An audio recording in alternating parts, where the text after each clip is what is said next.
Eh bien, bonjour à toutes et bonjour à tous. Je suis ravie de vous accueillir pour ce webinaire ce matin. Ce matin, nous allons parler emballage. Quels emballages pour l'industrie agroalimentaire du futur? On va voir ensemble ce matin que la réglementation, forcément, elle guide vos choix stratégiques, mais est-ce que c'est suffisant pour prendre vos décisions? Quelle perspective de développement s'offre à vous pour vos emballages? Comment intégrer la fin de vie de ces emballages dans la conception des packs? Comment se positionne la fonction emballage au sein de votre entreprise? On va développer tous ces sujets ce matin. On va voir que bien plus qu'un outil marketing, l'emballage, c'est bien sûr un outil de protection du produit, mais c'est surtout un point clé dans votre stratégie pour répondre aux besoins du marché, aux exigences RSE, par exemple, à la réglementation, etc. Donc, pour parler de tous ces points, pour vous donner quelques éléments de compréhension et notamment sur la manière d'accompagner ces changements, on a la chance d'avoir avec nous ce matin Thierry Varlet, qui est président de PAC en Transition, association qui invite les entreprises à ouvrir les yeux sur les emballages. Je laisserai Thierry se présenter en quelques minutes un peu plus en détail tout à l'heure. Donc, Merci Daniel. voilà le programme de ce webinaire de ce matin. En préambule, un petit mot sur le déroulement. Donc, on n'attendra pas la fin pour les questions-réponses. N'hésitez pas à rebondir au fur et à mesure du webinaire sur les propos de Thierry pour réagir, partager vos expériences, poser vos questions, évidemment. Ce webinaire est vraiment interactif. C'est un moment privilégié pour vous pour poser vos questions. Vous avez la chance d'avoir un expert en face de vous. Donc, saisissez cette belle occasion pour poser vos questions et intervenir comme bon vous semble. Encore une fois, le webinaire est enregistré. La présentation qui va vous être faite ce matin sera disponible sur notre plateforme BCI Info. Donc, pas de panique sur la prise de notes. Vous aurez le support dans les grandes lignes, les bullet points dans la présentation qui sera en ligne. Thierry, bonjour et merci. Merci d'être avec nous ce matin, de nous consacrer votre temps précieux. Je vous laisse vous présenter en 2-3 minutes. Bonjour, bonjour à toutes. Peut-être qu'il y a pas que des femmes, mais je n'ai pas encore identifié les initiales ES, donc je vais rester sur du bonjour à toutes, parce que vous êtes plus nombreuses. Ces femmes aussi, je pense que le girl power est à son comble ce matin, Thierry. Génial, c'est top. Ça va aller. Donc ça me permettra de faire comme d'habitude, de mettre tout au féminin dès lors qu'on est plus nombreuses que la minorité masculine. Donc je m'appelle Thierry Varlet, je suis aujourd'hui avec la casquette de président de PAC en Transition. PAC en Transition, c'est une association, ou plutôt un cercle d'échange et de réflexion, c'est comme ça qu'on l'a intitulé, qui nous permet, avec toutes les parties prenantes de la filière emballage, de réfléchir à l'avenir de l'emballage sur notre territoire. C'est un regroupement qui est né en fait d'un besoin exprimé par des industriels que je fréquente et que je connais depuis de très nombreuses années, des industriels qui sont souvent extrêmement perdus dans leurs choix, dans leurs orientations, dans leur stratégie emballage, mais qu'ils soient d'ailleurs utilisateurs d'emballage, donc des industriels par exemple de l'agroalimentaire, mais aussi fabricants d'emballage, fabricants de matériaux pour les emballages, professionnels de la gestion des boucles de vie de l'emballage. En fait, avec ces industriels-là, nous avons décidé, il y a maintenant 3 ans, de constituer un collectif au sein duquel nous nous réunissons avec une méthode essentielle au sein de ce collectif, c'est la mise en place de l'intelligence collective, donc des méthodes de réflexion et de euh, partage à la fois sur les expériences, mais sur la construction des projets, avec une méthodologie très affirmée et très affichée. Et dans ces cercles de réflexion, eh bien, nous menons tous les chemins, nous prenons tous les chemins pour envisager l'avenir de l'emballage. Si je fais un petit résumé sur mon parcours, peut-être ça vous éclairera. J'ai une formation d'ingénieur emballage. J'ai animé un réseau d'industriels de l'emballage pendant 20 ans au sein de la région Bretagne. Ensuite, dirigé un centre de recherche sur l'emballage et le produit alimentaire, en tout cas une équipe de recherche.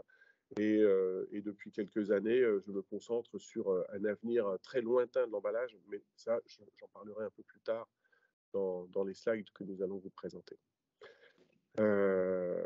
Voilà qui je suis, et puis je serais très heureux de profiter de la petite quantité de participantes que nous sommes pour aussi vous découvrir un petit peu.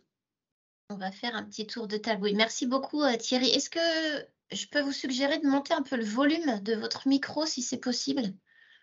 Moi, personnellement, de mon côté, je ne vous entends pas très fort. Je ne sais pas si c'est le cas des autres personnes. Tout le monde voit bien l'écran partagé aussi. Je ne vous ai pas posé la question en début de webinaire. C'est OK? Vous voyez bien la présentation? Oui, très bien. Oui, OK, Je parfait. vais parler un peu plus fort, hein, donc ce sera plus mieux. Parfait. Donc le sommaire, j'en ai parlé dans mon petit mot d'intro.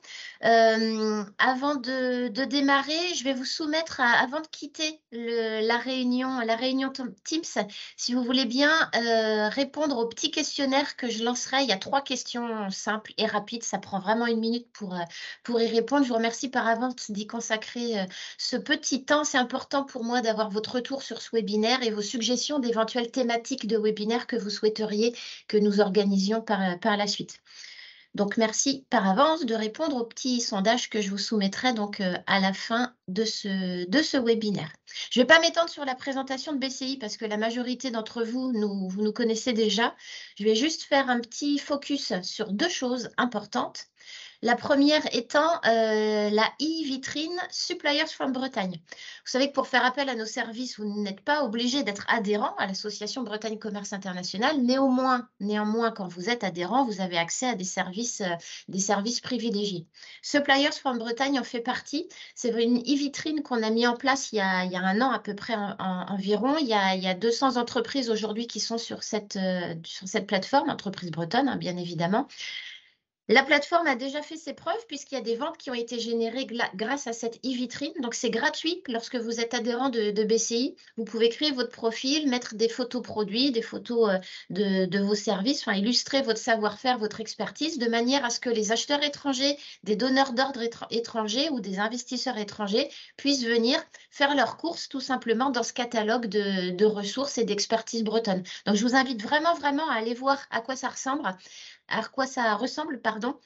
Et à revenir vers moi ou vers votre chargé d'affaires BCI pour vous inscrire sur cette plateforme. Le deuxième petit focus, non moins important, l'Open de l'international. Vous pouvez noter, si ce n'est pas déjà fait dans votre agenda, le 3 juillet prochain. On retournera à Saint-Brieuc pour ce 11e Open de l'international. On a l'habitude de dire que c'est pour vous, entreprise bretonne, l'occasion de faire le tour du monde en 1 journée. Les témoignages prouvent que c'est vraiment ça. À l'occasion de cette journée, vous avez l'opportunité de rencontrer plus d'1 centaine de nos partenaires étrangers agréés au réseau et membres du réseau BCI. C'est l'occasion pour vous de participer à des ateliers thématiques, à des tables rondes, à des forums de networking. Il y a aussi un village partenaire où vous pouvez retrouver tous les gros acteurs et organismes régionaux qui vous aident dans votre développement à l'international. Donc surtout, ne manquez pas cette journée, c'est gratuit. L'inscription en ligne est obligatoire, mais c'est une journée gratuite pour les entreprises bretonnes. Donc 3 juillet à Saint-Brieuc, vous pouvez noter dans votre agenda. Je vous propose maintenant, avant de rentrer directement dans le sujet, de faire un petit tour de table. On n'est pas très nombreux, de façon à ce que Thierry puisse avoir un petit profil de très nombreuses. Oui, enfin, la règle grammaticale française fait que Thierry, vous ayez quand même le dernier mot sur l'accord et le genre de la phrase. Je vous propose un petit tour de table si vous voulez. Je vous laisse ouvrir vos micros. Qui souhaite prendre la parole en premier? Je peux commencer. Sylvie Lemaire, prestataire agréée en Espagne de Bretagne Commerce International. Et je suis là parce que j'accompagne une entreprise espagnole, une start-up, qui a créé une plateforme online de mise en commun tout au long de la chaîne de valeur de l'emballage, des différents acteurs, depuis le design jusqu'à l'achat final, en passant par les fabricants d'emballage et le département marketing d'une marque ou d'une marque tiers, bien sûr. Il s'appelle 13 déclics. Et ils ont également mis en place une sorte de LinkedIn qui met en commun tout ce qui est entreprise respectant la réglementation de l'emballage, le circulaire et autres, pour justement faire du match. Voilà. Merci Sylvie. Ravi. Je t'en prie. Carole, peut-être? Alors oui, bonjour à tous. Donc Carole Le Penven, je suis directrice QHSE chez Traiteur de Paris. Donc nous fabriquons des produits surgelés pour la France et l'international. Et donc je suis en charge du RSE et notamment on a un groupe de travail bien entendu sur toute la partie emballage pour améliorer nos emballages, les diminuer et voir quels pourraient être les nouveaux emballages pour nos produits. Merci beaucoup. Qui souhaite prendre la parole ensuite? Si vous ne souhaitez pas intervenir, libre à vous, hein, mais... Écoutez, je peux. Gwenola Tertri, je travaille chez Resoneo. Nous faisons de la distribution, enfin de l'achat de matières premières pour les artisans et les industriels locaux, pour l'agroalimentaire sucré principalement. Et moi, je m'occupe de l'export en fait pour les membres du réseau. On a réuni une collection de biscuits et de gourmandises bretonnes que l'on propose à l'export. Merci. Ensuite, est-ce que quelqu'un d'autre souhaite se présenter avant que l'on rentre dans le sujet? Moi, je veux bien me présenter. Donc, je suis culinaire couette, je suis designer Colline. packaging. Je travaille chez Synerlink. Chez Synerlink, il y a aussi donc, les 3 marques Emma, Arcil, Deripac, dont Emma qui est en Bretagne.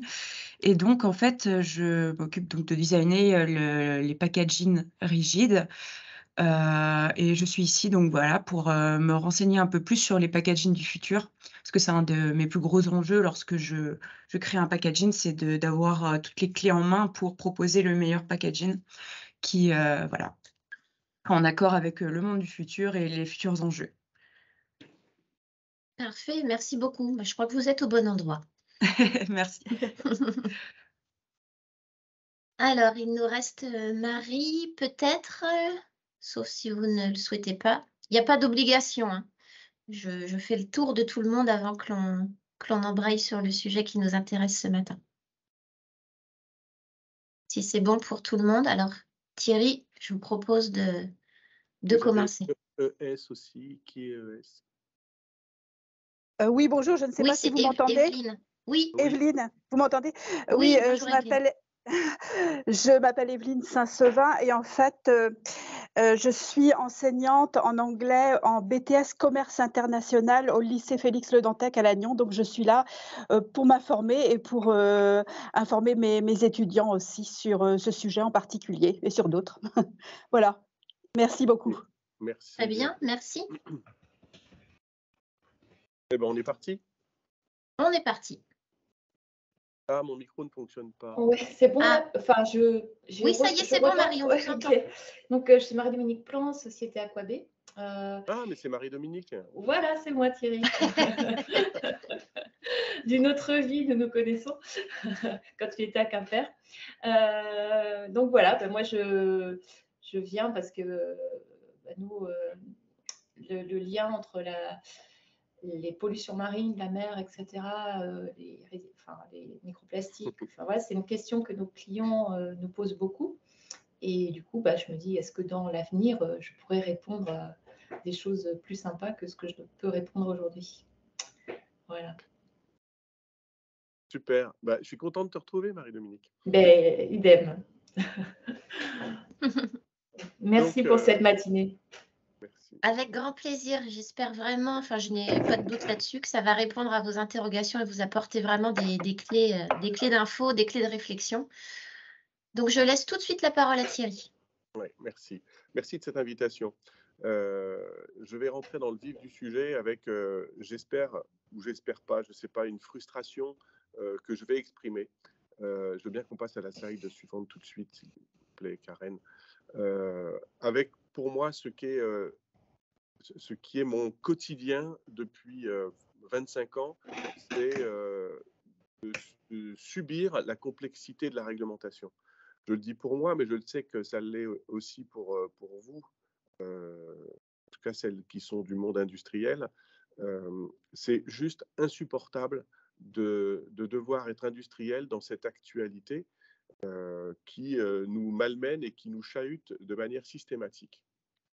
Je commence par la palissade, mais qui est extrêmement importante parce qu'on voit sortir à peu près tous les 15 jours, en fait, dans notre univers de l'emballage, on voit sortir des règlements, des directives, des décrets, des lois, et on en perd systématiquement notre latin. Donc le petit rappel que je voulais mettre en préambule, c'est qu'un règlement s'applique sous 30 jours, alors qu'une directive, elle est émise par un État membre ou par la Commission et qu'elle nécessite d'une manière générale une traduction. Alors ce n'est pas une traduction dans la langue, mais c'est une traduction dans la langue de droit des États membres. Ça, c'est extrêmement important parce que souvent les responsables qualité de vos entreprises peuvent avoir des alertes et se dire « Oh là là, il y a une nouvelle directive qui est tombée et il va falloir tout de suite le mettre en place ». J'entends beaucoup de confusion ces derniers mois en particulier sur des directives qui arrivent et qui ne nécessitent pas une mise en place immédiate parce que justement elles devront être traduites dans le langage de droit de notre État avant de pouvoir être mises en place. En revanche, un règlement, lui, ne permet pas, alors je suis désolé, j'ai eu un appel, un règlement ne permet pas de profiter de ce délai nécessaire à la mise en place. Le règlement s'applique, on dit en général, et c'est écrit comme ça, dans les 30 jours. Et c'est extrêmement important d'avoir ça en tête parce que il y a aussi une grande révolution dans notre système réglementaire français, c'est qu'il n'est plus uniquement un système réglementaire français, mais c'est qu'il est devenu un système réglementaire européen. Et que bien souvent, on pense que, je ne sais plus quel est le mot juste en termes de droit national, mais que la France est légitime dans ses choix. Mais bien souvent aujourd'hui, ce sont les orientations européennes qui vont grandement influencer nos choix. Pourquoi ça me perturbe, cette complexité de la réglementation? Eh bien, ça me perturbe parce que, je vais commencer par le début, mais il y a à peu près 20 ans, ça devait être quelques années avant que je rencontre Marie-Dominique, je me suis, alors moi, j'ai une formation d'ingénieur emballage, donc j'ai été formé à tous les matériaux d'emballage, un peu comme ceux que j'ai cités rapidement pour faire un peu de teasing dans les 5 lignes qui suivent. J'étais même un peu un inconditionnel du plastique sortant de l'école en disant c'est un matériau qui est juste extraordinaire. Et puis, en 2001, je lis un article dans le cadre de mon activité de veille. Je lis un article sur la baisse de fertilité des anémones de mer. Et lisant cet article, je me suis dit, mais ok, c'est sympa faire de la veille, mais pourquoi les anémones de mer sont-elles touchées par une baisse de fertilité? Et à partir du moment où j'ai compris ce qui se passait, je me suis dit, mais c'est dramatique, c'est vraiment dramatique tout ce que nous avons mis en place depuis les années 50 et qui se trouve avoir des répercussions. Et là, Marie-Dominique m'a déjà vu venir, mais elle sait de quoi je vais parler. C'est que les anémones de mer se trouvent être au fond des océans, en tout cas sur la partie inférieure, et à recevoir dans leur système alimentaire des particules de très petite taille qui sont des résidus des différents matériaux que notre société humaine peut abandonner dans les océans. Et ces particules de très petite taille, on parle de microparticules ou de nanoparticules, sont les fruits de la dégradation des matériaux. J'ai bien fait attention de ne pas parler d'emballage, des matériaux que notre société humaine manipule au quotidien. Alors, si je réponds à la question que vous ne posez pas, mais ces matériaux peuvent être effectivement des matériaux issus des emballages, ou des matériaux issus des activités de la pêche, ou des matériaux issus de nos activités de lavage. Je pense en particulier à des microparticules qui se détachent de nos vêtements quand nous les nettoyons et que les eaux des stations d'épuration arrivent dans les océans. Et donc, des microparticules de vêtements se retrouvent aussi dans les océans et au contact des anémones de mer, ou que ce soit des microparticules de tous les produits cosmétiques que nous utilisons, toutes, qui se retrouvent aussi dans les océans et qui sont ingérés par les micro-organismes. Ces microparticules ont un point commun assez fréquemment, c'est de contenir des substances qui sont assez souvent assimilées à des perturbateurs endocriniens. Et à partir du moment où j'ai pris conscience de ça en 2001, je me suis dit, là, on va devant quelque chose de dramatique. C'est pas seulement pour les espèces anémones de mer, mais pour toute la chaîne alimentaire des océans, donc les animaux un peu plus gros qui sont amenés à manger aussi ces microparticules ou des anémones de mer, etc., etc. La chaîne alimentaire, je n'ai pas besoin de la décrire en large et en travers, ça finit dans notre assiette. Et la baisse de fertilité des anémones de mer, eh ben, elle n'est pas présente que chez les anémones de mer, elle est présente dans toute la chaîne alimentaire aujourd'hui, du fait des activités humaines. Et pour moi, cette prise de conscience-là, elle a été très violente parce que travaillant pour un métier qui est celui de l'emballage, j'ai pris ma part de responsabilité là-dedans en disant il nous faut modifier toute notre stratégie de conception des emballages depuis vraiment les matières premières jusqu'à la fin de vie. Et c'est ce qui m'a amené à m'impliquer encore plus, même si j'étais déjà un peu spécialiste de la réglementation, mais la réglementation m'a vraiment bousculé. Avant de rebondir sur les différentes lignes qui sont là, papier, carton, vernis, plastique, je veux bien qu'on montre, Karen, la slide suivante,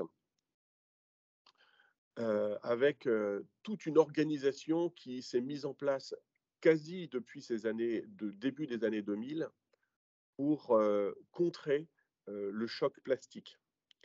Alors, je l'ai dit il y a quelques minutes, hein, les plastiques, c'est le plastique des emballages qui finit dans les océans, mais pas que.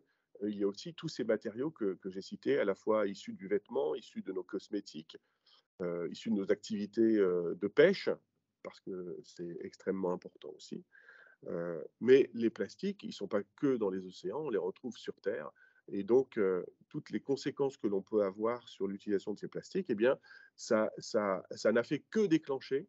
Et nos législateurs, qui sont à la fois intéressés par leur avenir politique, mais aussi par la prise en considération des besoins exprimés par leurs électeurs, nos législateurs ont un job qui est d'essayer de protéger le plus possible à la fois les citoyens que nous sommes, qui sont eux aussi, et puis de mettre en place des règles, des règlements, des directives. Et les fameux règlements qui nous poussent aujourd'hui, c'est ceux qui vont nous amener à sortir du plastique à usage unique. Ça, c'est quelque chose d'extrêmement important, qui est une des conséquences de cette prise de conscience que j'ai pu avoir perso sur les anémones de mer, mais sur tout ce qui se passe sur les abandons des plastiques dans la nature, sur l'augmentation des volumes de déchets dans nos sites de traitement des déchets. Et donc, il y a une grande orientation qui a été engagée dès 2020, et vous voyez qui se déroule jusqu'en 2030. Cette slide, vous l'aurez en détail, vous pourrez regarder les dates importantes, mais le chemin qui est pris, c'est celui de sortir du plastique à usage unique. Et cette petite phrase, enfin ce morceau de phrase peut paraître un peu léger, un peu presque fantasmagorique quelquefois ou utopique, mais c'est véritablement ce qui est engagé. Et aujourd'hui, dans nos entreprises, nous devons reprendre tous les choix qui ont été faits sur une utilisation qui a été démocratisée à l'extrême depuis les années 50 avec des matériaux plastiques à tous les étages, que ce soit sur nos vêtements, sur les matériaux de construction de nos habitations, sur les constitutions de nos véhicules, de nos ordinateurs. Enfin, voilà, le plastique, il est partout, et partout, il est en mesure de diffuser des substances qui vont potentiellement perturber notre mode de vie et l'évolution de notre vie humaine sur cette planète. Donc, la décision du législateur, et je ne vais encore une fois pas rentrer dans le détail du texte réglementaire en tant que tel, c'est vraiment de travailler sur la suppression de ces plastiques à usage unique. Alors, ça amène plein de questions d'ordre très métaphysique quelquefois. Comment est-ce que je vais faire pour protéger encore mon produit alimentaire des phénomènes de dégradation qu'il va subir pendant sa vie? Mon produit alimentaire est sensible à l'humidité. Eh bien, aujourd'hui, si je ne mets pas un plastique, si je ne mets pas un matériau autour du produit alimentaire, eh bien, je ne saurais pas vraiment comment le protéger contre l'humidité. Mon produit alimentaire est sensible au phénomène d'oxydation, donc à la présence d'oxygène de l'air pour toutes ces interactions biochimiques, eh bien, si je ne mets pas un matériau véritablement étanche, c'est-à-dire barrière à l'oxygène, je ne sais pas comment je vais protéger ce produit alimentaire dans le futur. Donc là, on a des questions, je qualifie de métaphysique, c'est peut-être un peu exagéré, mais il y a des orientations qui ont été prises par toutes nos industries depuis, encore une fois, depuis les années 50, qui nous ont amenés vers une hyper-protection, une hyper-conservation du produit alimentaire, mais cette hyper-protection, cette hyper-conservation est énormément liée à l'amélioration des performances des matériaux plastiques en particulier. On pourrait dire, oui, mais il n'y a pas que le plastique. Et là, je vais revenir à la slide d'avant. Merci, Karen. Il n'y a pas que le plastique, non. Il y a, par exemple, les boîtes métal. Les boîtes en métal sont des boîtes extraordinairement étanches aussi pour la protection de nos aliments. Or, qu'est-ce qui se passe sur les boîtes métal depuis le début des années 2000? C'est la mise en cause des vernis et des revêtements qui sont sur les boîtes métal, que ce soit des boîtes en fer blanc ou que ce soit des boîtes en aluminium vernis. Et pourquoi est-ce qu'on remet en cause ces boîtes et que des règlements apparaissent aussi dans ce cadre-là? C'est parce que les revêtements, les vernis qui sont mis sur les boîtes métal, en fait, ne sont que des matériaux plastiques déposés de manière liquide et qui vont sécher sur la boîte métal. Mais en fait, la réalité, c'est que c'est un plastique qui est au contact de l'aliment dans une boîte métal. Et que dans l'évolution de nos emballages dits métalliques aujourd'hui, nous sommes contraints à supprimer de nombreuses molécules qui sont dans les vernis parce qu'elles ont les mêmes problématiques que celles que l'on avait identifiées pour nos anémones de mer. Donc, nos emballages métalliques, en fait, sont aussi extraordinairement chahutés au-delà de leur origine de matière, puisqu'il faut aussi avoir à l'esprit que, comme le plastique aujourd'hui, le métal est issu de ressources fossiles, et donc, dans un des points prochains qu'on va aborder, celui de l'éco-conception, ça devient aussi quelque chose de problématique, la limite de la quantité disponible de pétrole pour faire des plastiques ou de minerais de fer ou d'aluminium pour faire des objets, des emballages en boîte métal.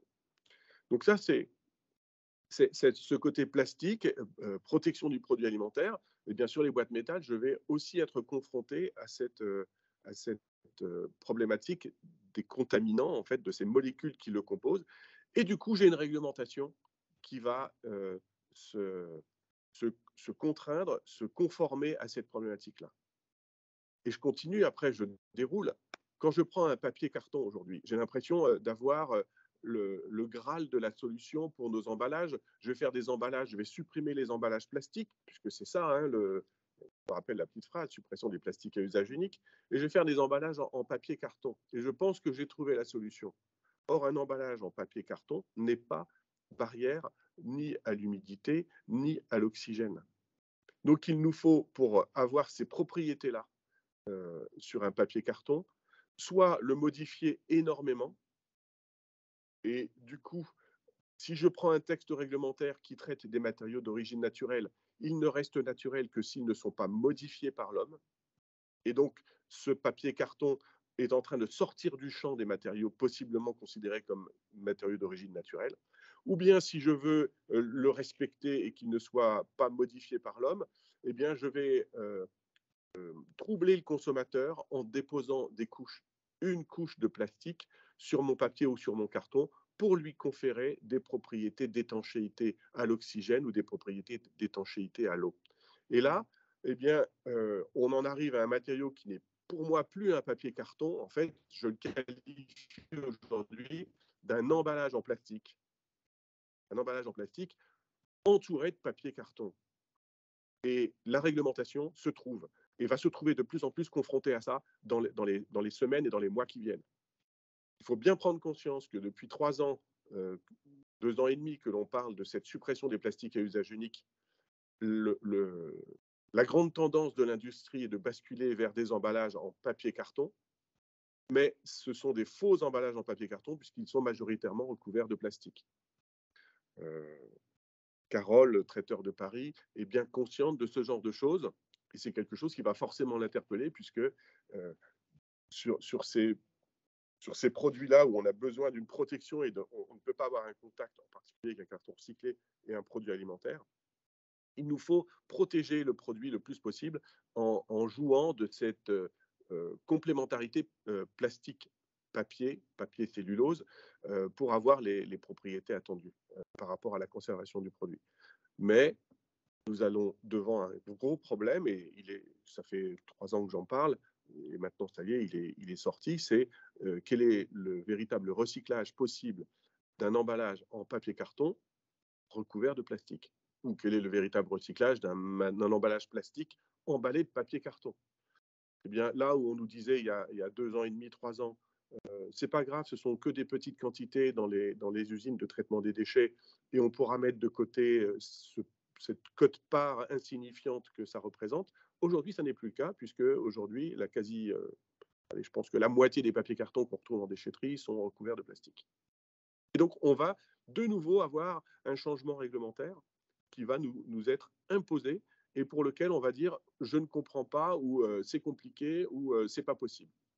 Donc, on voit bien que toute cette modification réglementaire, aujourd'hui, quand je la qualifie de complexe, eh bien, elle est perturbante pour les entreprises. Si je continue dans cette voie-là, on est sur une autre grande tendance aujourd'hui qui sera de parler de recyclage. La majorité des matériaux que nous allons utiliser pour fabriquer des emballages, demain, ont un avenir dans le recyclage. Je parlerai de la règle des 3 R tout à l'heure, qui pourrait ressembler à une approche très réglementaire. Un des R est le recyclage. Et ce R du recyclage, il est aussi valable pour le verre que l'on recycle depuis des années, que pour les emballages métalliques que l'on recycle aussi depuis des années. Alors, je pourrais pondérer un peu sur les emballages métalliques, parce que les emballages métalliques ne redeviennent pas des emballages. Enfin, les emballages métalliques recyclés ne redeviennent pas des emballages, mais entrent dans des filières de fabrication d'objets en métal moins exigeantes que les filières de l'emballage. Donc, on pourrait se dire qu'il y a très peu de danger de ce côté-là. Mais en ce qui concerne les matériaux comme le papier-carton, comme le plastique, ou d'autres matériaux qui sont un peu plus anecdotiques, qui vont être recyclés, eh bien, on va se trouver devant une autre grosse complexité, c'est que va contenir le matériau recyclé. Est-ce que le matériau recyclé aura été en contact à un moment de sa vie, avant d'être recyclé, avec des contaminants chimiques qui pourraient, au moment du nouveau contact avec un produit alimentaire, qui pourrait devenir contaminant pour le produit alimentaire, c'est-à-dire avoir un effet de migration qui pour l'instant n'est pas réglementé, puisque les matériaux recyclés étant de nouvelles approches, mais on va demain recycler les polypropylènes, on va recycler les polyéthylènes, on recycle déjà un peu le polyéthylène terephthalate de nos bouteilles d'eau, mais seules les bouteilles d'eau en PET aujourd'hui bénéficient d'un texte réglementaire qui, je crois, est le 2023-2006. J'ai un petit doute, mais comme je ne veux pas vous induire en erreur. En tout cas, il y a un texte qui définit la réglementarité du PET, la réglementation de la recyclabilité du PET. On aura demain les mêmes textes sur le PP, sur le PE, sur le PS et sur tous les matériaux, et je vais y venir, comme le papier faussement cellulose, qui devront être recyclés possiblement au contact des denrées alimentaires. Et donc là, on est devant un champ réglementaire qui n'a pas encore été exploré et qui va devenir extrêmement violent pour les entreprises. Et donc moi, je me mets systématiquement dans cette posture de l'entreprise, puisque je les fréquente beaucoup via le cercle de réflexion que nous avons monté. Qu'est-ce que je fais comme choix aujourd'hui par rapport à cette réglementation ? Puisque tout est possiblement en mesure de m'exploser à la figure. J'ai mis une petite ligne sur la bonne idée, mauvaise idée de l'emballage en bois. Il y a un industriel que vous connaissez tous, qui s'appelle Fleury Michon, qui s'est dit, tiens, je vais mettre des emballages inspirés de la nature, donc un peu de la bio-inspiration, issus de ressources renouvelables, le bois, au contact de mes aliments. Donc, ils ont fait des emballages en bois Et qu'est-ce que leur dit le législateur quand ils mettent ces emballages en bois sur le marché? Ah, mais il n'y a pas de filière prévue pour recycler le bois sur le marché. Donc, on n'est pas vraiment dans de la réglementation, là, si on considère que les filières de recyclage ne sont pas un cadre réglementaire, mais finalement, on y dérape tout doucement, puisque de toute façon, il faudra bien gérer cette approche déchets. Et que je vois bien que ma partie réglementaire, elle est quelquefois avec un drapeau origine de la matière, contact de la matière sur l'aliment, et puis de temps en temps, elle hisse un autre drapeau qui est gestion de la fin de vie de mon emballage. Et que les deux vont se trouver assez régulièrement quelque part en contradiction. Et ça, c'est extrêmement problématique demain pour nos choix en tant qu'industriels. Je veux bien passer sur la slide d'après. Ouais, celle-ci. Donc aujourd'hui, on est sur cette notion des 3 R. Vous en entendez parler partout. C'est assez assourdissant. Alors, on peut prendre quelques exemples. Limiter la pollution marine. Vous avez vu que j'ai commencé par ça, moi, parce que c'est ce qui nous a vraiment pété à la figure depuis un certain nombre d'années. La suppression, l'interdiction des objets en plastique à usage unique. Une augmentation de la collecte des bouteilles en plastique d'ici 2029. Pour votre information, nos bouteilles en plastique, qui constituent 50% de nos gisements des emballages plastiques aujourd'hui, ne sont collectées qu'à 25% en France. 25% des bouteilles en plastique sont réellement collectées et possiblement recyclées. La petite info d'hier, Badois, si je vous dis quelle est la couleur de la bouteille de Badois aujourd'hui, petit sondage, micro ouvert.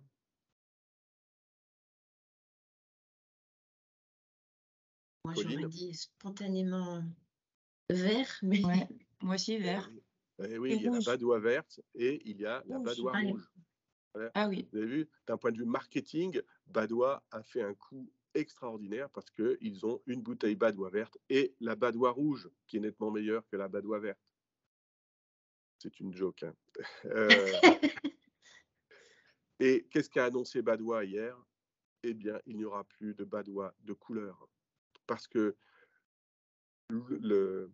c'est pas le législateur, c'est l'inflexion que donne le système de traitement de nos déchets d'emballage aujourd'hui a mis un carton rouge, c'est pas fait exprès, sur la Badois rouge et sur la Badois verte en disant qu'ils étaient possiblement perturbateurs de tri dans la filière de recyclage et que ces emballages-là, qui sont pourtant en PET, le même PET que celle des autres minéraliers, eh bien, ce plastique de couleur devenait ingérable en matière de tri.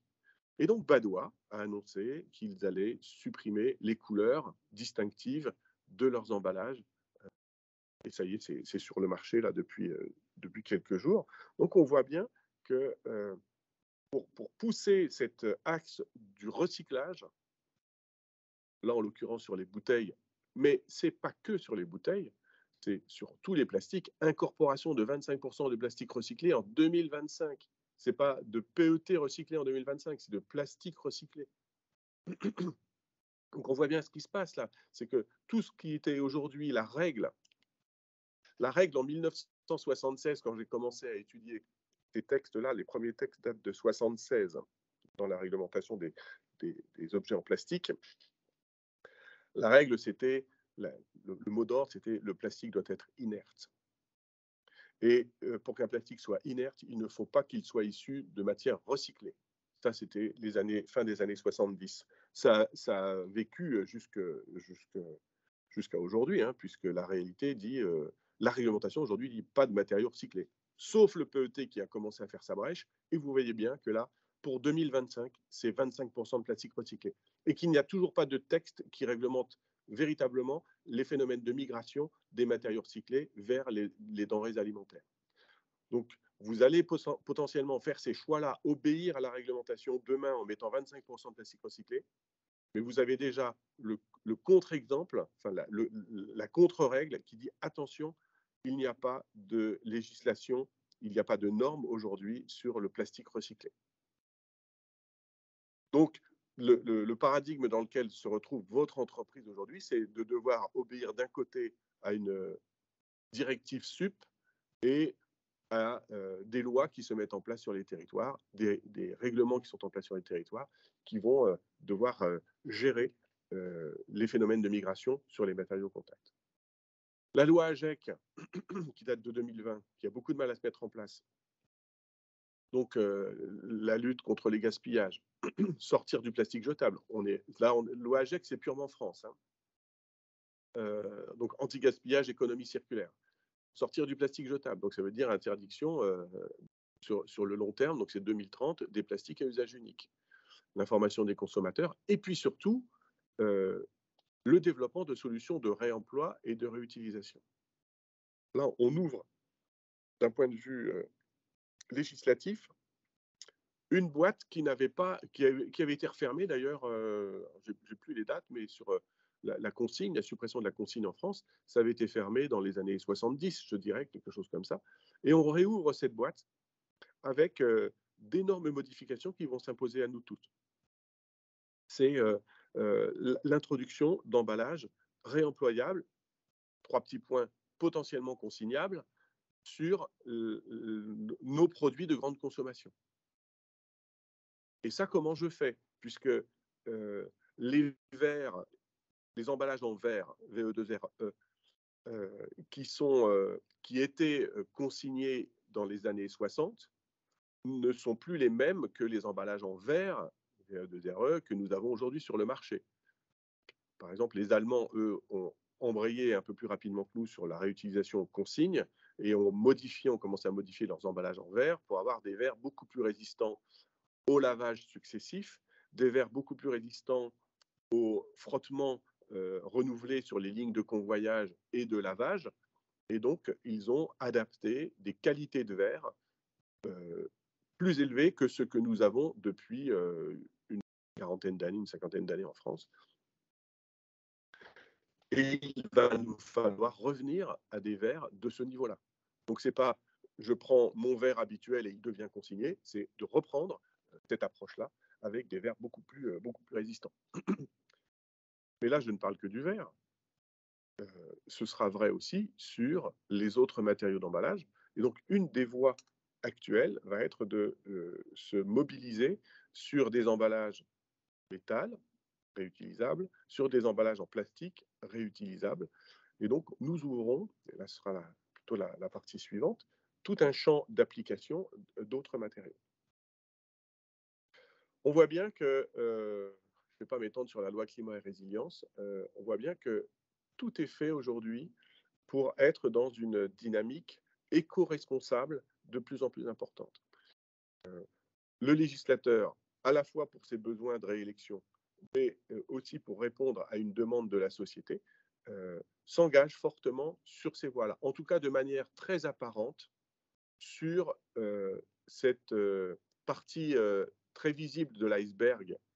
Je prends l'iceberg perturbation environnementale globale. La partie très visible de l'iceberg, c'est celui de notre poubelle et de nos emballages. Et là-dessus, il s'engage énormément pour essayer d'inverser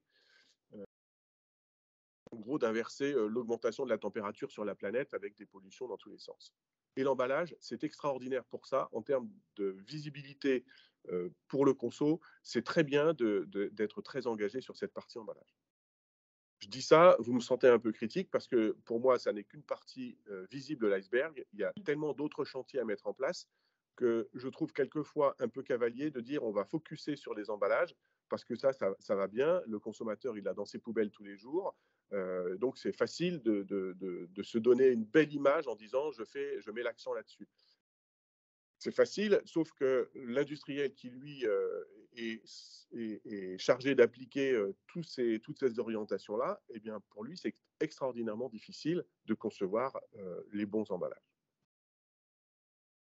Je vais passer à la partie suivante, qui est la partie plutôt perspective. Est-ce que vous voulez réagir dans un premier temps? Oui, est-ce qu'il a des questions? C'est ce que j'allais demander. Merci Thierry. Des questions, des partages d'expérience, n'hésitez pas à rebondir sur ce que vient de dire Thierry sur cette première partie. Des commentaires? Alors, on passe On y va. à la partie 2. Quelle perspective de développement pour vos emballages?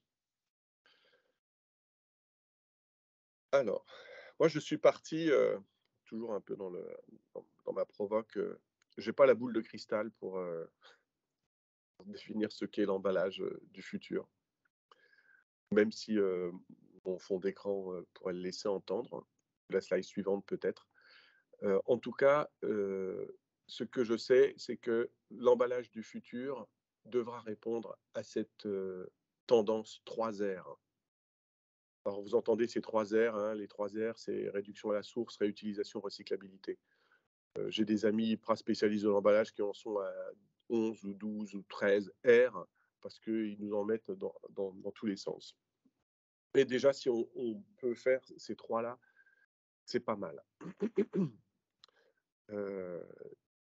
La réduction à la source, je vais commencer par celle-ci parce que avant d'aller chercher de la réutilisation et de la recyclabilité, on dit toujours que, par exemple, sur les consommations d'énergie, bah, c'est plutôt que de faire de la baisse d'énergie, c'est d'essayer directement de supprimer certains gestes plutôt que d'essayer de réduire. Et donc, il y a des choses qui sont totalement faisables en matière de réduction à la source. Moi, je milite depuis des années sur la simplification de l'emballage. Sur l'uniformisation des emballages, et pour moi, ça fait partie des voies d'avenir. On a laissé trop de liberté quelque part à des emballages de toute taille pour les mêmes produits. Est-ce qu'on a besoin, j'accompagne un groupe d'étudiants cette semaine, là, en début de semaine, ils faisaient des contenants de 210 grammes pour se démarquer de la concurrence et intégrer des prix de produits en linéaire qui soient compétitifs avec les autres. Vous voyez bien tout de quoi je veux parler. À un moment, le réglementaire, le législateur européen a dit on va arrêter ces grammages intermédiaires et ne faire que des emballages de 100, 250, 500 et 1000 grammes pour tout type de produit. Donc c'est déjà une forme d'uniformisation des grammages. Et pour moi, on n'en est qu'au début. Je suis persuadé, compte tenu des orientations qui se prennent en particulier sur le réemploi et la consigne, je suis persuadé que nous allons aller de plus en plus vers une standardisation et une uniformisation des emballages, une anonymisation des emballages.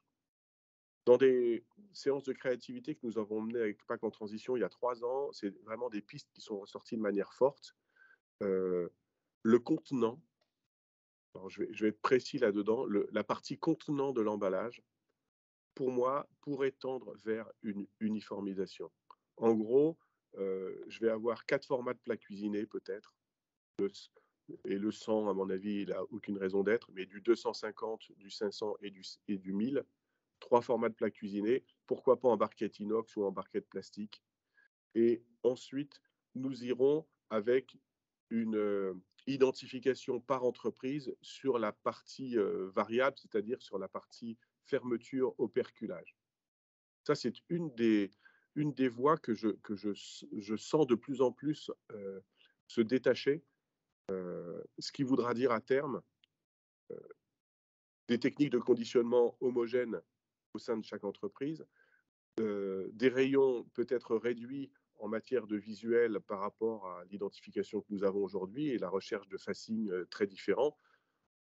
L'exemple de la bouteille d'eau que je vous donnais juste avant, c'est ça. Hein. La bouteille d'eau, une des voies qui a été prise par nos amis nord-européens, c'est de la bouteille consignée.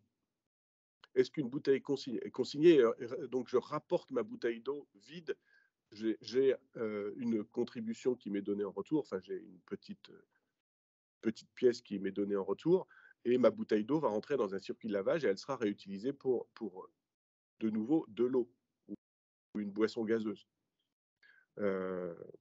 Cette bouteille d'eau, on ne va pas pouvoir continuer d'avoir une forme pour Badois, une forme pour Evian, une forme pour toutes les marques.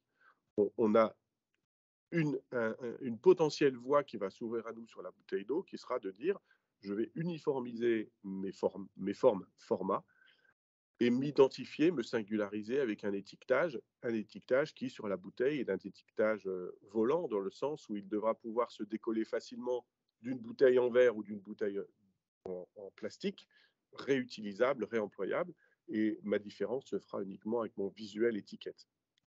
Ça, je pense que c'est quelque chose qui va se développer de plus en plus. Forcément, ça ne va pas se faire du jour au lendemain, même si les éco-organismes annoncent beaucoup d'argent mis à disposition des industriels, sur la base de l'argent que les industriels ont déjà payé à ces éco-organismes. Ils annoncent beaucoup d'argent pour travailler sur ces axes d'uniformisation, de mutualisation. Mais il me semble que dans cette voie-là, à la fois réduction dès le départ des emballages, des suremballages, de la multiplicité des formes et des formats, je pense que nous allons aller aussi vers cette voie-là en lien avec le réemploi et la consigne. Ça, c'est un axe qui me semble assez important. Ça peut être très perturbant. Je ne serais même pas étonné qu'il y ait des remarques de la part de vos entreprises qui pourraient me dire, oui, mais mon produit, il est unique et je veux qu'il reste unique sur le marché. Il y a peut-être cette voie qui est la voie de la recyclabilité qui va nous ouvrir un petit parallèle, une petite tangente, et puis qui va surtout potentiellement toucher un axe d'emballage qui est un peu particulier, qui est celui de l'emballage de faible poids ou de faible volume. Parce que travailler sur la réduction à la source, on va enlever un peu les fioritures. Travailler sur la réutilisation, on va être sur des formats un peu standards, mais il reste des emballages de petite taille pour des produits qui ne peuvent pas se contenir dans d'aussi gros contenants ou qui ne peuvent pas subir un relavage, etc. Donc, je pense à des sachets ou à des opercules ou des emballages souples, très légers. On voit que cette partie recyclage, qui peut être aussi le cas sur des emballages rigides, épais, devient aussi un axe fort, alors en tout cas engagé par la France. Ça fait partie des grands axes que nous impose l'État français aujourd'hui. Et quand je dis l'État français, c'est via les deux éco-organismes Citeo et l'ECO, qui sont les interlocuteurs aujourd'hui de vos entreprises pour assumer votre rôle de pollueur. Astérix provoque. Le rôle de pollueur, c'est cette fameuse REP. Et dans cette REP, on vous dit aujourd'hui, il faut travailler au maxi la recyclabilité des matériaux. Avec le pendant que j'évoquais tout à l'heure, de dire, oui, mais si c'est recyclé et que ça revient au contact alimentaire, quid des règles? Ça, il va falloir les surveiller.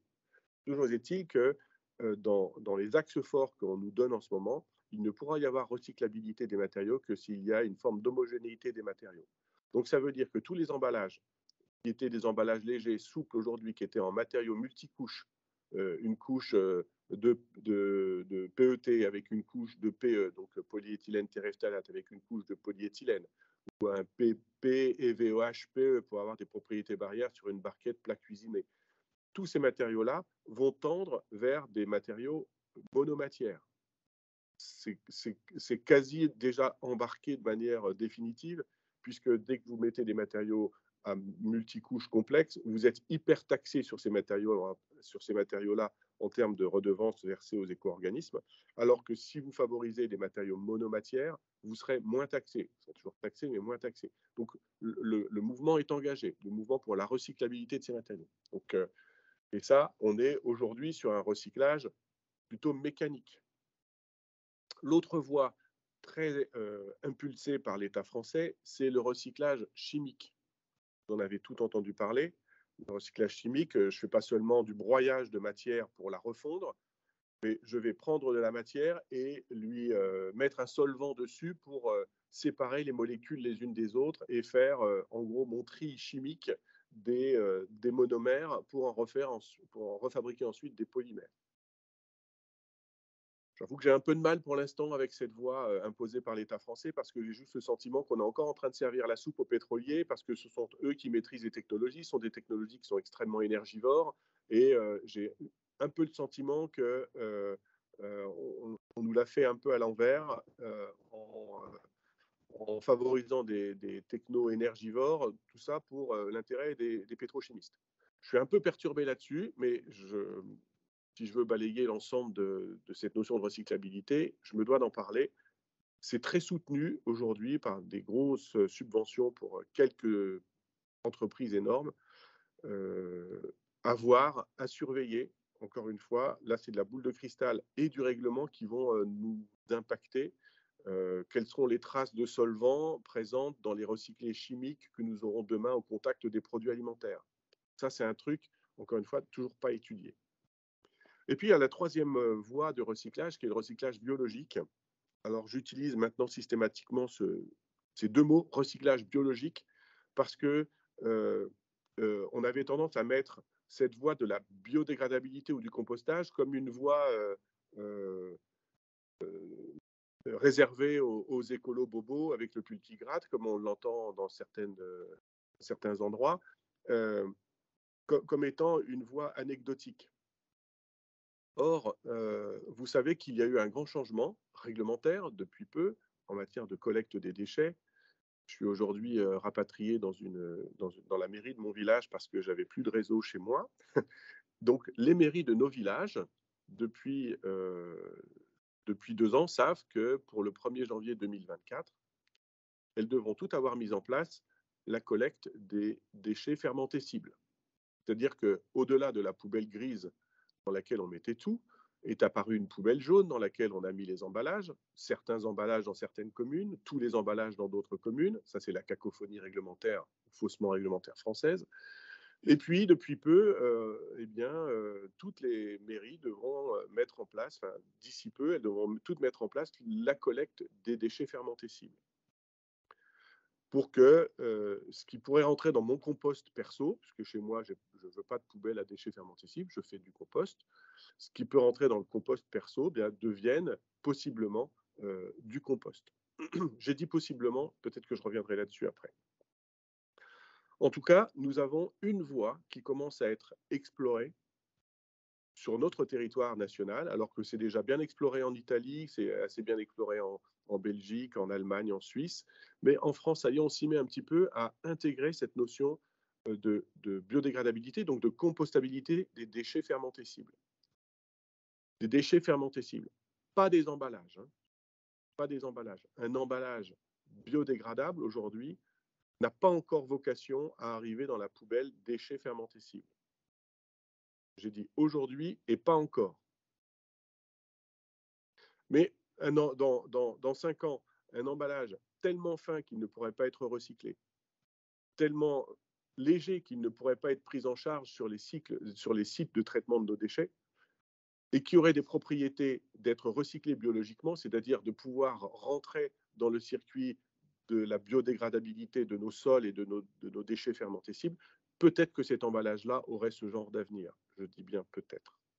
En tout cas, ce recyclage biologique devient une voie pour nos déchets qui existent, puisque en ramenant nos pots de banane, nos épluchures de pommes de terre dans nos composteurs individuels ou industriels, on ouvre bien cette voie du recyclage biologique, c'est-à-dire que le carbone, l'oxygène,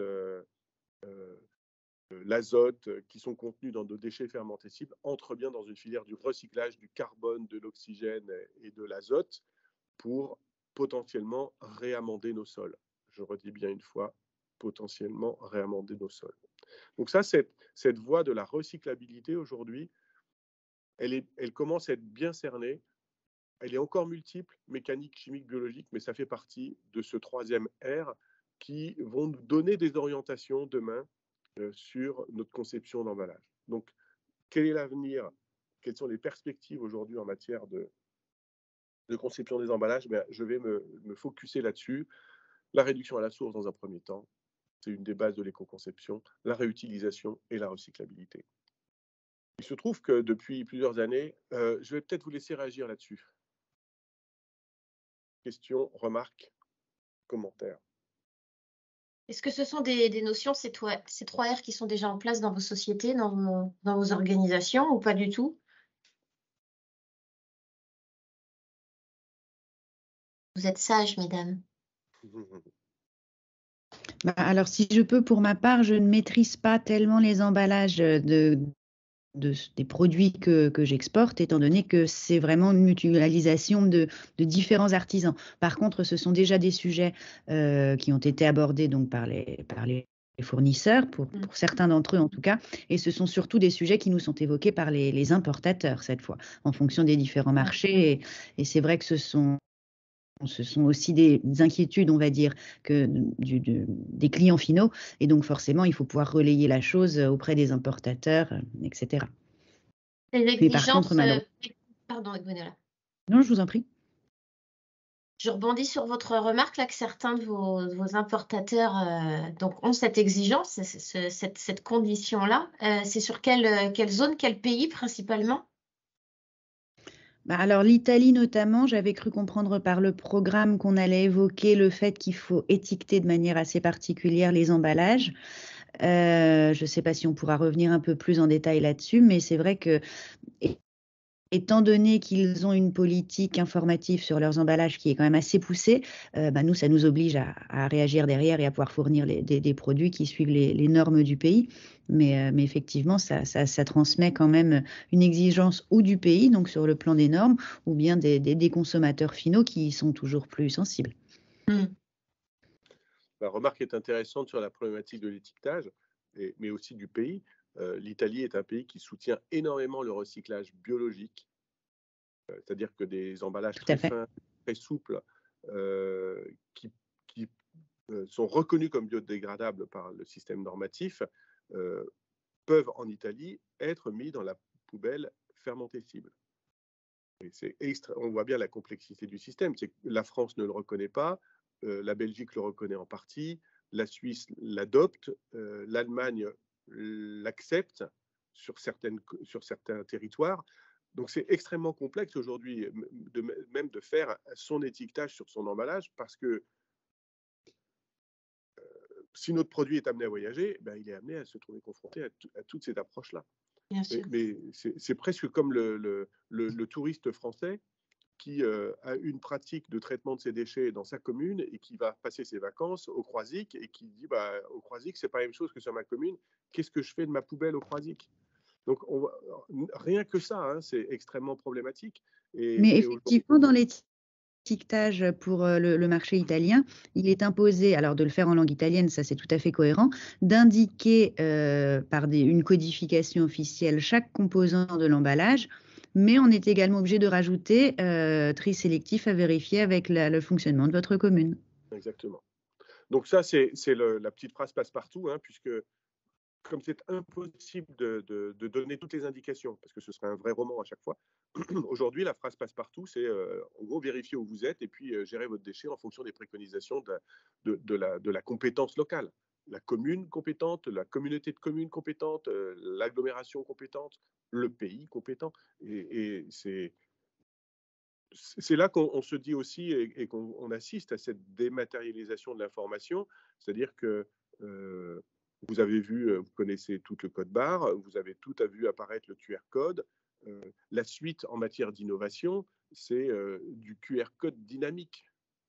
C'est-à-dire que ça commence à sortir, c'est les dernières infos en matière d'identification et de communication dématérialisée. Le QR code dynamique, c'est-à-dire que vous aurez un QR code sur votre emballage, mais ce QR code vous permettra d'aller sur un site qui contient des informations dynamiques, c'est-à-dire il y a des informations qui seront statiques sur votre emballage, la date de production, la date limite de consommation, mais il y a des informations qui pourraient être dynamiques parce qu'en flashant ce QR code, on vous dira aussi si ce produit il est soumis à un rappel ou pas à un rappel, s'il est soumis à une contrainte allergène ou pas à une contrainte allergène. Donc on va voir apparaître en plus de ces aspects reuse, réduction à la source, recyclabilité, une approche d'information dynamique qui n'est que le début de cette dynamique d'étiquetage. C'est un changement qui va tout bouleversé dans nos approches. En clair, le consommateur de demain ne fera plus ses achats uniquement avec son caddie et son sac, hein.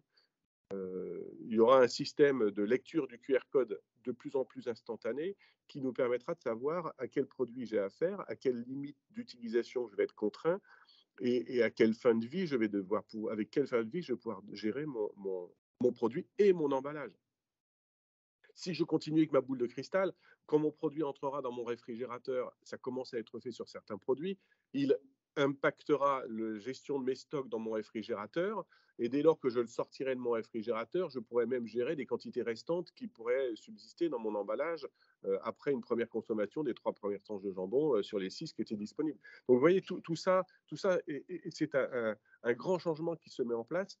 Au-delà de ces 3 R que j'ai indiqués ici, il y a un R communication qui va être extrêmement violent en termes de gestion de l'information sur nos emballages.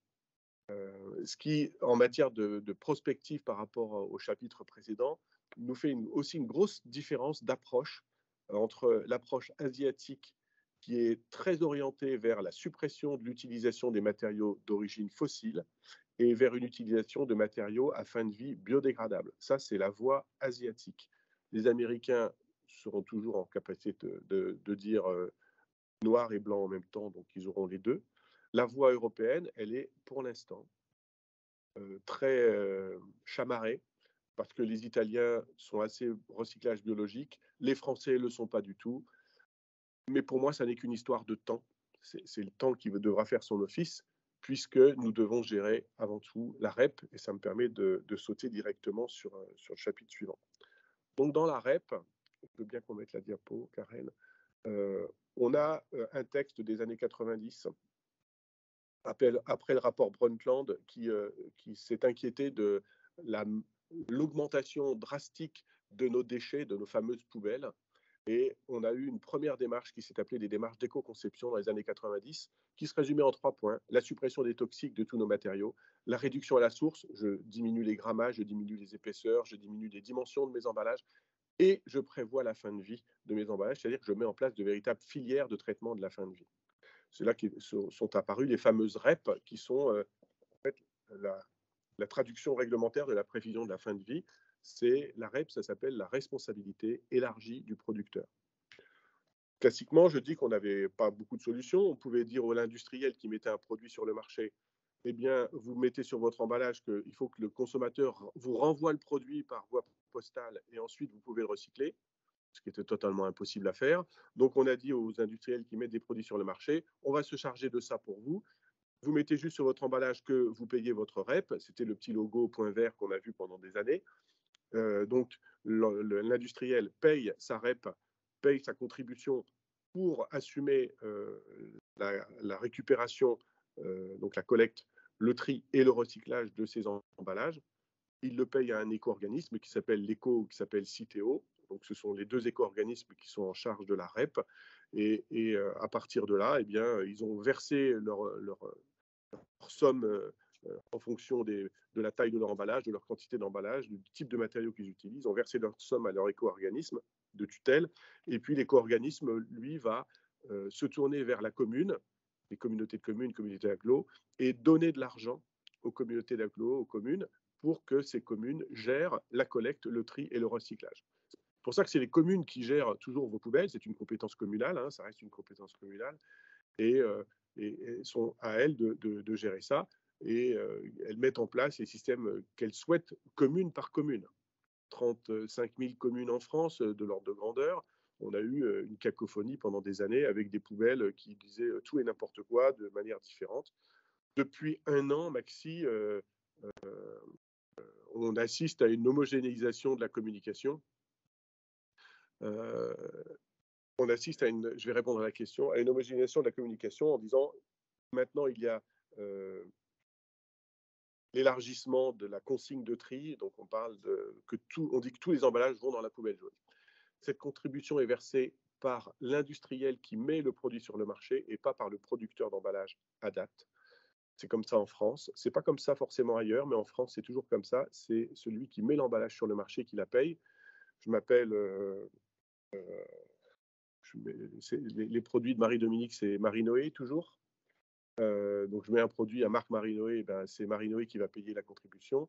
Si Marie-Dominique fait son produit pour un distributeur et que c'est Carrefour qui est marqué dessus, c'est Carrefour qui paiera. En général, ils se chargeront bien de récupérer l'argent chez Marie-Dominique de toute façon, puisqu'ils savent très bien le faire, ça. Donc, dans cette REP, dans cette gestion de la REP, c'est quelque chose qui a pris beaucoup de place. La vérité aujourd'hui sur le traitement de nos collectes et le traitement des déchets, 80% du coût du traitement des déchets en France est assumé par les industriels qui payent leur REP et non pas par la taxe d'ordures ménagères comme on voudrait nous le faire croire. Donc l'industriel qui paye la REP, en fait, c'est de l'argent que l'industriel prend dans sa marge pour payer cette REP. C'est en gros des emplois qui suppriment ou des prix qui augmentent. Donc quelque part, c'est aussi le consommateur qui paye d'une manière ou d'une autre, soit le salarié de l'entreprise, soit le consommateur qui achète le produit. Et au final, on est dans cette boucle-là où c'est plus vraiment la taxe d'ordures ménagères qui paye la gestion de nos déchets, mais notre geste de paiement de la redevance, de l'éco-contribution sur un emballage qui n'est jamais inscrit sur l'emballage. C'est inscrit quand on achète un lave-vaisselle ou une voiture, on parle d'éco-participation, d'éco-redevance, etc., etc. Sur l'emballage, il n'y a rien d'écrit, sauf qu'on paye bien à chaque fois aussi de la même façon. Tout ça, c'est pour intégrer l'approche de perturbation environnementale que l'emballage va générer potentiellement. Ces fameux icebergs dont on parlait en début d'intervention. Aujourd'hui, quand je conçois un emballage, je vais intégrer cette notion de cycle de vie du produit. Donc, je vais faire de plus en plus d'analyses de cycle de vie du produit pour voir à quel endroit mon matériau, en matière d'extraction de ma matière première au niveau du gisement, va impacter l'environnement, ou à quel moment mon emballage, mon produit mis sur le marché, va impacter l'environnement. Et donc, je vais faire mes calculs d'impact environnemental à chaque étape de vie du produit. Et c'est pour ça qu'on va comparer de plus en plus les matériaux les uns avec les autres. Ça, c'est une approche assez récente, alors que l'éco-conception date des années 90. Je vais être un peu critique. Moi, les vendeurs d'analyse de cycle de vie, pour moi, ça reste des vendeurs de prestations. C'est-à-dire que ça coûte cher de faire une ACV et que, en fonction des périmètres de l'étude, je vais pouvoir à chaque fois dire que finalement, je lave plus blanc que blanc. Donc, je suis assez méfiant sur les ACV. Pour moi, la meilleure ACV, c'est celle du bon sens. Et j'aime bien me réfugier assez souvent vers celle-ci. Je veux bien passer, il reste 5 minutes, c'est ça, Karen? Oui. Sur la fonction emballage, de façon à laisser un peu de temps peut-être à des questions. Alors, ça fait 20 ans que je travaille dans ce monde de l'emballage, à fréquenter des entreprises sans arrêt. Je n'ai jamais vu ce schéma-là dans aucune entreprise. Pourtant, je le défends depuis toujours. Pour moi, la fonction emballage, elle est au centre de l'entreprise. Elle est au centre parce que si je prends, je lis rapidement ce que j'ai mis en place, elle est en interface avec tout. Bon, à la limite, dans une entreprise, on pourrait presque faire ça pour n'importe quelle fonction. Mais mon job, moi, c'est l'emballage depuis 30 ans et je vois bien que je suis aussi bien en contact avec vos agences de communication qui me posent sans arrêt des questions, avec les consommateurs, forcément, quand je suis dans l'entreprise. Je suis en contact permanent avec les gens de la réglementation et eux, c'est H24 qui sont sur les approches à la fois gestion de la qualité et s'il y a des phénomènes de migration de l'emballage vers le produit alimentaire. Est-ce que la gestion de fin de vie de mon emballage rentre bien dans le cadre de la politique environnementale? Je suis en relation avec les fournisseurs parce qu'il me faut bien des fournisseurs pour gérer tout ça. Donc avec les achats pro et donc sur ma partie amont de la logistique, sur ma partie aval avec la gestion de ma production et des livraisons avec l'emballage primaire qui fait partie de mon approche marketing commercial parce que c'est lui que le consommateur va voir, mais aussi avec mon emballage secondaire pour ma partie logistique, livraison, ou sur mon emballage tertiaire sur la pure partie logistique lourde, route ou avion ou bateau. En tout cas, je suis sans arrêt sur cette partie-là au niveau emballage, dans ces interactions avec toutes les étapes de l'entreprise, toutes les missions de l'entreprise. Et forcément, si je boucle ma direction générale est dedans systématiquement. D'ailleurs, souvent, quand on commence avec une TPE à parler d'emballage, c'est la direction générale qui nous contacte, qui nous consulte. Et puis, dès que l'entreprise se structure, on va possiblement voir apparaître un service PAC Et puis après, des services, pourquoi pas R&D PAC, en fonction des tailles d'entreprise. Et puis on boucle cette boucle avec l'approche client, parce que le client, le consommateur, lui, c'est la partie market et commerciale qui nous sollicite systématiquement sur le PAC. Donc voilà, pour moi, la fonction emballage, elle est là. Elle est là encore plus quand, pendant de nombreuses années, je voyais les industriels de l'agroalimentaire imaginer une nouvelle recette, imaginer une nouvelle forme ou un nouveau grammage par rapport à une recette, puis commencer à se poser des questions sur la façon de conserver leurs produits recettés. Donc là, première approche, qu'est-ce que je mets comme emballage pour conserver le produit? Mon produit, il est top quand il est fabriqué chez moi, quand il est sur ma ligne de prod, mais est-ce qu'il est toujours top quand il arrive sur la table du conso? Donc là, c'est l'emballage qui est le vecteur de la protection, rien d'autre. C'est l'emballage qui est le vecteur de l'information. Donc, mon produit, je vais devoir l'étiqueter. Donc, cette information, elle est portée par l'emballage. Forcément, eh bien, je vais aussi me mettre dans cette relation-là. Et quand on en est à se dire, j'ai fait ma recette, j'ai fait mon grammage, je sais à peu près comment il va se dégrader.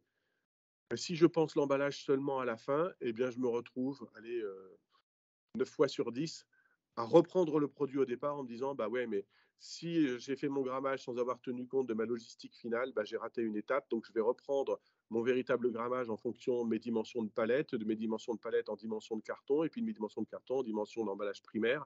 Et là, je boucle ma boucle et je sais quel sera le grammage et la forme de mon produit initial, et pas dans l'autre sens.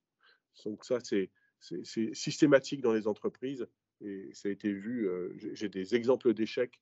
Le meilleur que j'ai eu, c'est une grosse boîte qui fait des salades très réputées en France, qui avait carrément conçu un bol pour une salade composée, et qui à la fin s'est dit ah ouais, mais mon bol il n'est pas cohérent par rapport à ma logistique finale et à mon emballage tertiaire et secondaire, donc je vais jeter tout mon développement à la poubelle et refaire un bol en fonction de ma logistique finale.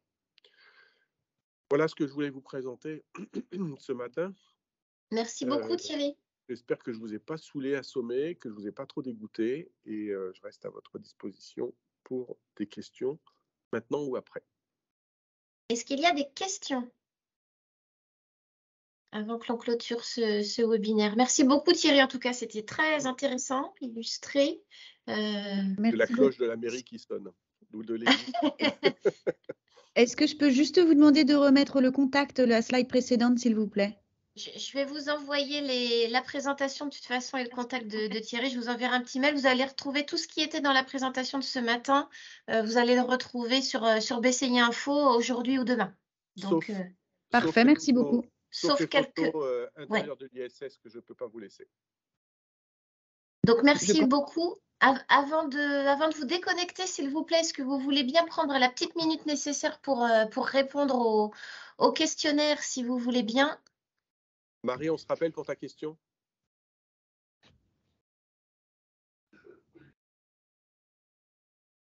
Je vais lancer le sondage. Hop. Mon numéro n'a pas changé, Marie.